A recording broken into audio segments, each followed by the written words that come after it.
Hello, hello, hello, hello. Good morning, good morning, good morning. Nandito po tayo ngayon sa Boracay Island. Meron lang tayong ipapabot dito sa government ng Malay. Alam niyo, marami nagrereklamo dito sa inyo dahil unang-una yung paniningil nyo dito sa Terminal P umaabot ng 150 per head. Environment 150. Tapos yung pamasahe sa bangka 50. Kung saan pa yung mahirap na trabaho, yun pa yung pinakamura yung sinisingil. 50 pesos yung pamasahe sa bangka. Samantalang yung Terminal P nyo 150. At saka mayroon pa kayong environment na 150 pa rin. Shout out sa inyong lahat dyan sa namumuno dito sa Malay, na dapat ang pamasahe sa bangka o yung mga boatman, bigyan nyo naman sila ng parehas na laban dahil sila po yung naghihirap. Sila yung dapat mataas ang pamasahe. Mas maganda siguro gawin yung 100 dahil naghihirap po yung mga boatman. Samantalang kayong nakapulang dyan, sisingilin yung mga tourist dito ng 150. Saan ka nakakita ng pier? Ano yung pier nyo? Gold? Na sisingilin mo ng 150 per head. Sobra naman yung ginagawa nyo.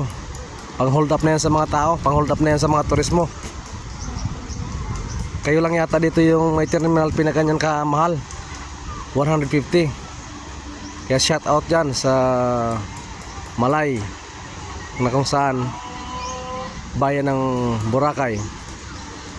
Kaya sana may share niyo yung video na to para naman mabigyan naman ng patas yung mga turismo dito na pupunta, dahil pang-hold up na yung ginagawa nila eh.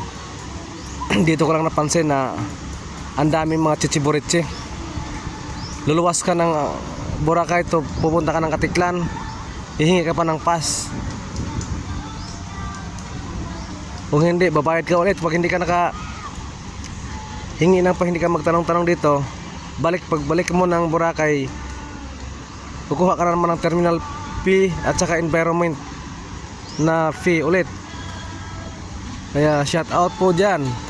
Baka mayroon tayong mga kaibigan dyan na namunos-munos dito sa Katiklan, dito sa Boracay na nagbisita. Kailangan natin magreklamo. Kaya pakishare po yung video na to para naman mabigyan ng patas yung mga turismo dito. Sa ibang tourist destination, hindi naman ganito kahigpit eh. Ang ginagawa dito ng gobyerno ng Malay, pang-hold up sa mga turista. Kaya pakishare na po ng video na to. Malay natin mabigyan din ng patas na laban yung mga boatman, dahil sila po yung naghihirap dito. Biro mo 50 pesos lang yung per head ang pamasahe from Katiklan to Boracay. Pero yung sinisingil nila na Terminal P 150. Tatlong equivalent na sa tatlong pasahero yon yung sinisingil na 150. Grabe ang ano nito, pang-hold up na yan dito sa mga sa mga turista. Siguro kung mga foreigner, pwede doon sa mga sa ganong kalaki ng hinihingi nila. Pero kung mga local lang naman, sana iparehas na, hindi yung tatagayin kanila ng ganon kalaki. Kaya maraming salamat. Malay natin na pwede nating ireklamo ito. Tulong-tulong po tayo na maipahatid sa kanila na kung pwede iparehas yung laban. Iparehas natin sa Coron, sa Siargao, na maganda yung entertain ng mga tourist doon. Kaya pakishare po ng video. Maraming salamat.